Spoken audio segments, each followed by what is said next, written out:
nekufaira kwake ikoko, aimbodzingwa neikoswa izviti ndovatano ikoko. Bhebheri inoti musadadirane, Mwari ndiye akatisika pamumwe, ndiye akatisika patese, hazvinei kuti uri murombo une mare. Tieni ndikuzvifonera Mwari vanogona kugata netiweki, vamwe ndo vanofonyorafonyora Mwari haina zvendino spiritual netiweki. Tieni ndikuzvifonera Mwari vanogona kugata netiweki, vamwe ndo vanofonyorafonyora Mwari haina zvendino spiritual netiweki.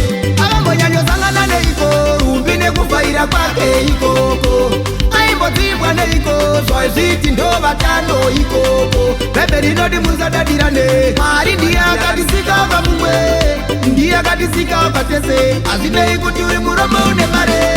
Pasi dandaro rumbi, uri mwana mai vangu rumbi, vazhinji vaidada sewe, vamwe vaizvida sewe.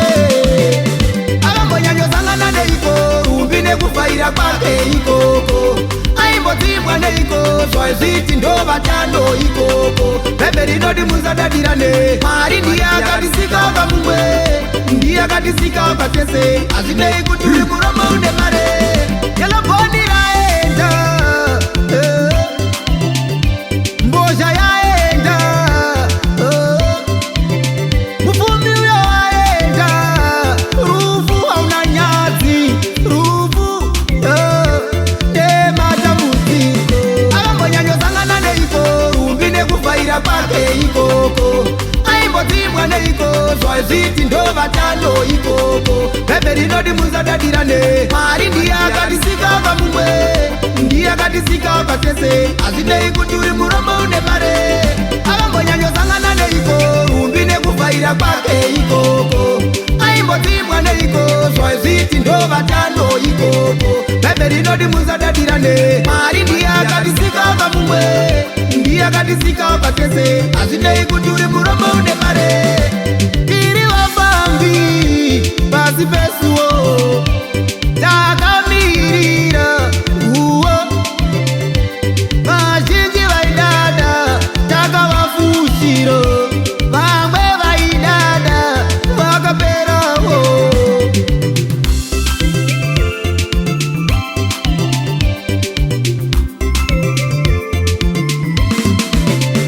Avambonyanyosangana neiko rumbi nekufaira kwake ikoko, aimbodzibwa neikoswa izviti ndovatano ikoko. Bhebheri inoti musadadirane, Mwari ndiye akatisika pamumwe, ndiye akatisika patese, hazvinei kuti uri murombo une mare. Avambonyanyosangana neiko rumbi nekufaira kwake ikoko, aimbodzibwa neikoswa izviti ndovatano ikoko. Bhebheri inoti musadadirane, Mwari ndiye akatisika pamumwe, ndiye akatisika patese, hazvinei kuti uri murombo une mare. Wayaze igavi, no.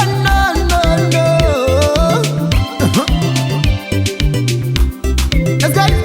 Atirarame,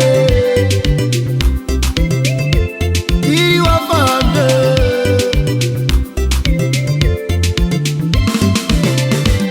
Kunasha Records.